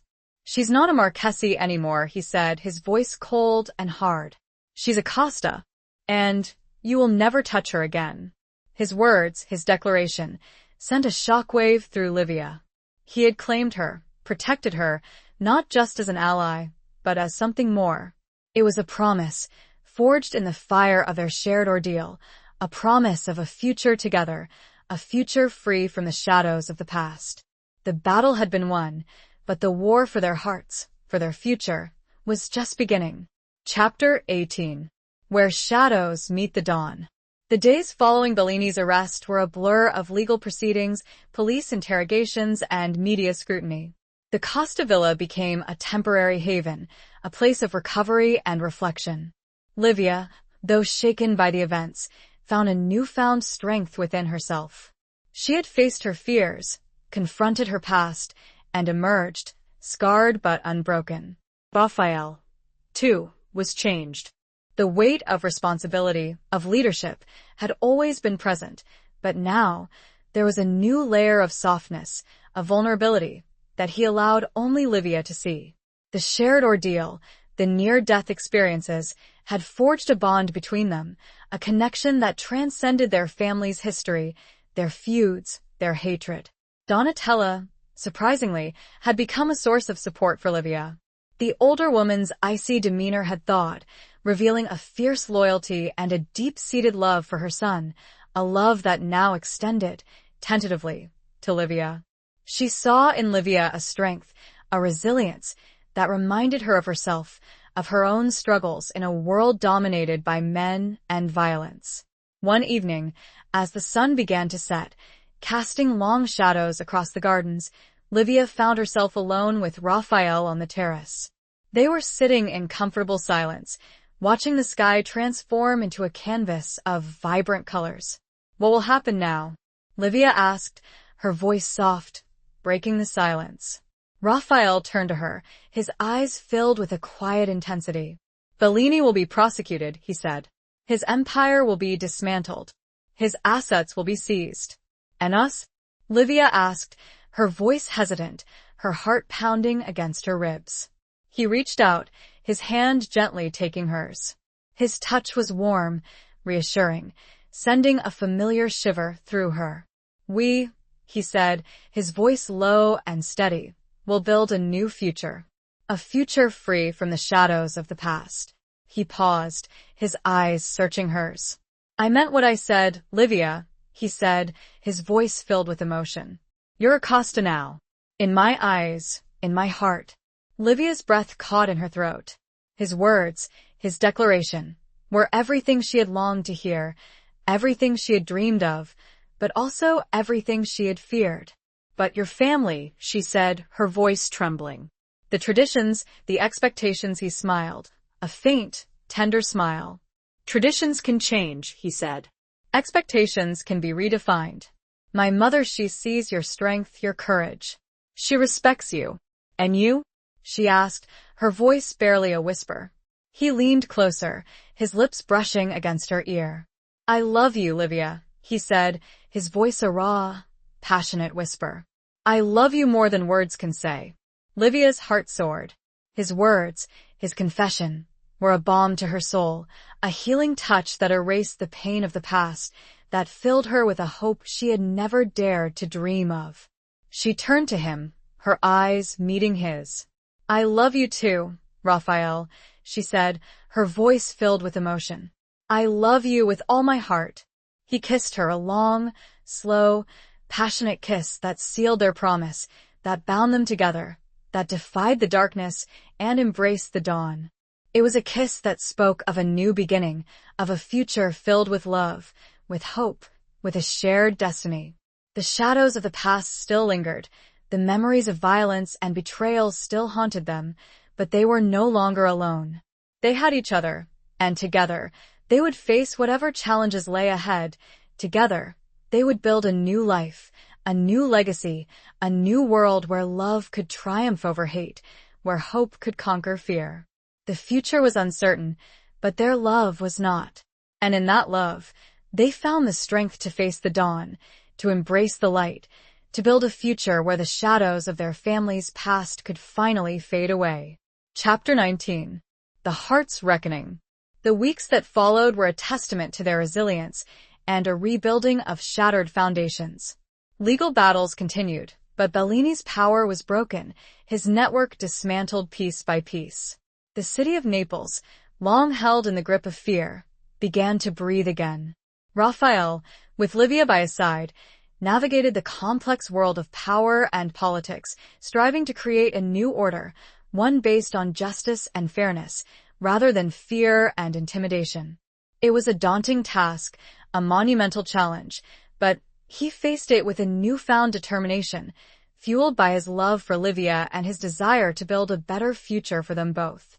Livia, no longer the frightened, hunted woman she had once been, found her voice, her strength, her purpose. She worked alongside Raphael, advising him, supporting him, challenging him. She became a symbol of hope for the people of Naples, a testament to the power of resilience, of the ability to overcome even the darkest of pasts. Donatella, too, underwent a transformation. The icy matriarch, the guardian of the Costa legacy, softened, her heart touched by the love between her son and Livia. She saw in Livia not just a Marchese, but a strong, independent woman, a woman worthy of her son's love, a woman who could help him build a new future for their family.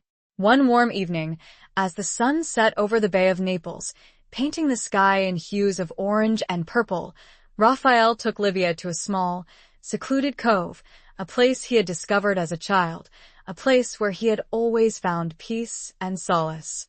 They sat on the sand, watching the waves gently lap against the shore, the sound a soothing balm to their souls. The air was filled with the scent of salt and sea, a scent that spoke of freedom, of escape, of new beginnings. Raphael turned to Livia, his eyes filled with a deep, abiding love. He took her hand, his fingers intertwining with hers. "Livia," he said, his voice low and steady, "I know we've been through so much. We've faced dangers, betrayals, challenges that would have broken most people." He paused, his gaze searching hers. "But we survived," he said. "We found each other. And we found a love that I never thought possible." Livia's heart swelled with emotion.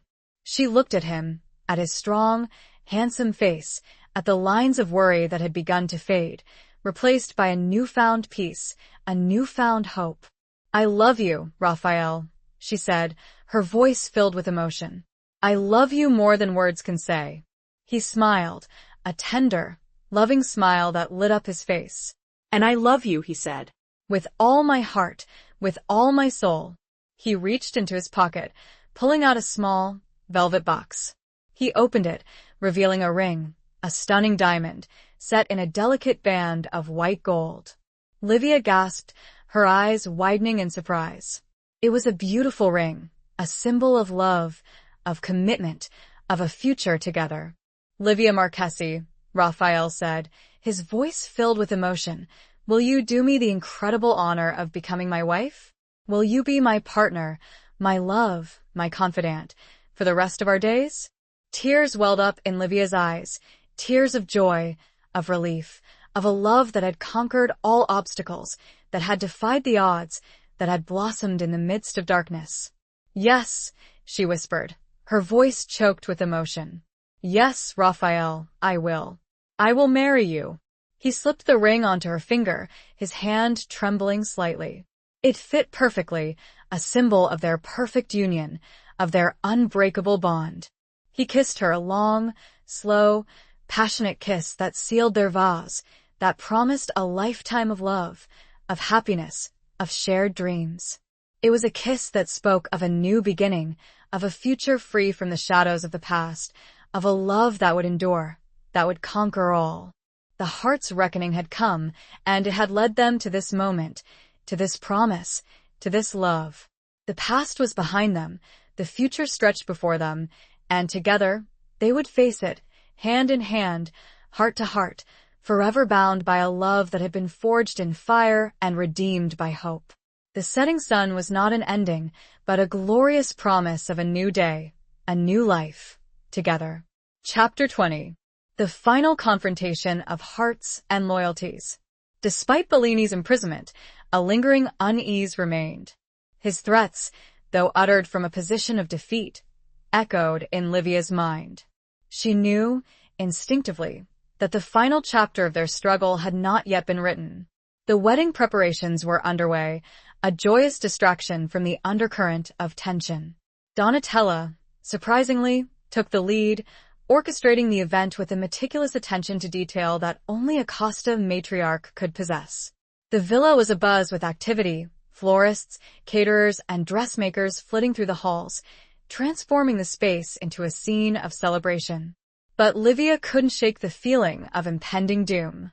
She found herself constantly looking over her shoulder, scanning the crowds for any sign of danger, any hint of Bellini's lingering influence. One afternoon, while reviewing the guest list with Donatella, Livia received a cryptic message, a single sentence scrawled on a piece of paper, delivered by a nervous young boy who quickly disappeared into the bustling streets of Naples. The serpent still has fangs. Livia's blood ran cold. It was a clear warning, a threat from Bellini or someone loyal to him. She showed the message to Raphael, her hand trembling. He read it, his expression hardening, his eyes darkening with anger. "He won't give up," he said, his voice low and steady. "He's desperate." "What do we do?" Livia asked, her voice filled with fear. "We finish this," Raphael said, his voice firm, determined. "Once and for all." He contacted his allies, his network of informants, setting in motion a plan to uncover Bellini's remaining resources, to neutralize any threat he might still pose. The investigation led them to a warehouse on the outskirts of Naples, a place where Bellini had been storing weapons, money, and secrets. Raphael, accompanied by a small, trusted team, decided to raid the warehouse, to seize whatever evidence they could find, to ensure that Bellini could never harm them again. Livia wanted to go with him, but he refused, insisting that she stay at the villa, where she would be safe. "This is my fight, Livia," he said. "I need to protect you." She reluctantly agreed, her heart filled with a mixture of fear and frustration. She paced the villa, her mind racing, her senses on high alert. The hours stretched on, each minute feeling like an eternity. Finally, Raphael returned, his face grim, his clothes covered in dust and grime. "It's done," he said, his voice weary. "We found evidence linking Bellini to several other crimes, including murder. He'll never see the light of day again." Livia rushed to him, embracing him tightly. She felt his body trembling, his heart pounding against hers. She buried her face in his chest, breathing in his scent, the familiar mixture of cologne and gunpowder, a scent that now, more than ever, brought her comfort. "Is it really over?" she whispered, her voice choked with emotion. "Almost," he said, his voice rough with emotion. "There's one more thing." He showed her a small, locked box that they had found in the warehouse. It was engraved with the Bellini crest, and it was clear that it contained something of great importance. They opened the box, their hands trembling. Inside, they found a collection of letters, photographs, and documents, revealing a shocking secret, a hidden truth that would change everything. The documents revealed that Bellini was not who he claimed to be. He was not a distant relative of the Marchesi family, as he had always maintained. He was an imposter, a con man who had infiltrated the Camorra, who had manipulated his way to power, who had orchestrated the downfall of the Marchesi family for his own personal gain. But the most shocking revelation was contained in a letter written by Bellini's mother, many years ago. The letter revealed that Bellini's real father was Antonio Costa. Raphael and Bellini were half-brothers. The revelation hit them like a physical blow. The years of hatred, of rivalry, of violence, had all been based on a lie. The final confrontation was not just between enemies, but between brothers, a twisted, tragic tale of betrayal and revenge. The blood feud, the animosity, was all rooted in a deception that had spanned generations. Livia looked at Raphael, her eyes filled with a mixture of shock and pity. She saw the pain in his eyes, the confusion, the betrayal. I don't know what to say," she whispered, her voice trembling. He looked at her, his eyes filled with a deep sadness. "It doesn't change anything," he said, his voice firm. "Bellini is a criminal. He deserves to be punished. He tried to destroy us, to destroy our families." "But he's your brother," Livia said, her voice barely a whisper. "He's a monster," Raphael said, his voice cold and hard. "And monsters need to be stopped." The final confrontation of hearts and loyalties had come, and it had revealed a truth more shocking, more devastating than they could have ever imagined. The past was a tangled web of lies and deceit, and the present was a battle for survival, for justice, for a future free from the shadows of their family's twisted history. Epilogue. The revelation of Bellini's true parentage sent shockwaves through the tight-knit world of the Neapolitan Camorra. The old alliances, the ancient feuds, were re-evaluated, re-examined, in the light of this new, unsettling truth. Raphael, though deeply shaken by the discovery, remained steadfast in his commitment to justice. Bellini was tried, convicted, and sentenced to life in prison, his reign of terror finally brought to an end. The evidence found in the warehouse, the letters, the photographs, all served as damning proof of his crimes, of his deception. Livia stood by Raphael's side throughout the ordeal, offering him unwavering support, her love a constant source of strength in the face of the storm. She understood the pain he was feeling, the betrayal, the confusion, but she also knew that he was a good man, a man of honor, a man who would not let the sins of his father define him. Donatella, surprisingly, was the most affected by the revelation. She had always known, deep down, that her husband, Antonio, had secrets, that he had lived a life shrouded in darkness. But she had never imagined the extent of his deception, the depth of his betrayal. She sought out Livia, not as a rival, not as a Marchese, but as a woman who had also been wronged by the men in their lives. They found solace in each other's company, a shared understanding that transcended their family's history, their feuds, their hatred. "I'm sorry, Livia," Donatella said, her voice filled with a rare vulnerability. "For everything. For the pain my family has caused you." Livia took her hand, her heart filled with compassion. "It's over now, Donatella," she said. "We need to move forward. We need to build a new future." And they did.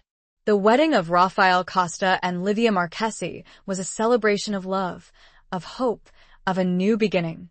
It was a grand affair, attended by the elite of Neapolitan society, but it was also a deeply personal event, a testament to the enduring power of love, of the ability to overcome even the darkest of pasts. Livia, radiant in a white gown, walked down the aisle on the arm of Enzo, the old trattoria owner, the man who had been her silent protector, her friend, during her years in hiding. He was the closest thing she had to family, and he was proud to give her away to the man she loved. Raphael, standing at the altar, his eyes filled with love and adoration, watched her approach, his heart overflowing with joy. He saw in her not just a beautiful woman, but a strong, resilient, courageous woman, a woman who had faced her fears, who had confronted her past, and who had emerged victorious. They exchanged vows, their voices filled with emotion, their promises echoing through the grand cathedral. They promised to love each other, to cherish each other, to support each other for the rest of their lives. As they kissed, as husband and wife, the congregation erupted in applause, a joyous celebration of their union, of their love, of their new beginning. The years that followed were filled with happiness, with challenges, with the joys and sorrows of everyday life. They had children, a son and a daughter, who brought them immeasurable joy, who filled their lives with laughter and love. Raphael continued to lead the Costa family, transforming it from a symbol of fear and intimidation into a force for good, for justice, for the betterment of Naples. He never forgot the lessons of the past, the mistakes of his father, the betrayal of his half-brother, but he used those lessons to guide him, to shape him into a better man, a better leader. Livia, by his side, became a pillar of the community, a champion of the poor and the oppressed, a voice for those who had been silenced for too long. She used her influence, her position, to make a difference, to create a better world for her children, for future generations. The shadows of the past never completely faded. The memories of violence and betrayal still lingered, but they were no longer defined by them. They had built a new life, a new legacy, a new world where love could triumph over hate, where hope could conquer fear. And as they grew old together, sitting on the terrace of their villa, watching the sun set over the Bay of Naples, they knew that they had found something truly special, something that would endure, something that would last forever. They had found a love that had been forged in fire, redeemed by hope, and blessed by the dawn. Their hearts, once scarred by the past, were now healed, whole, and forever bound together. Epilogue.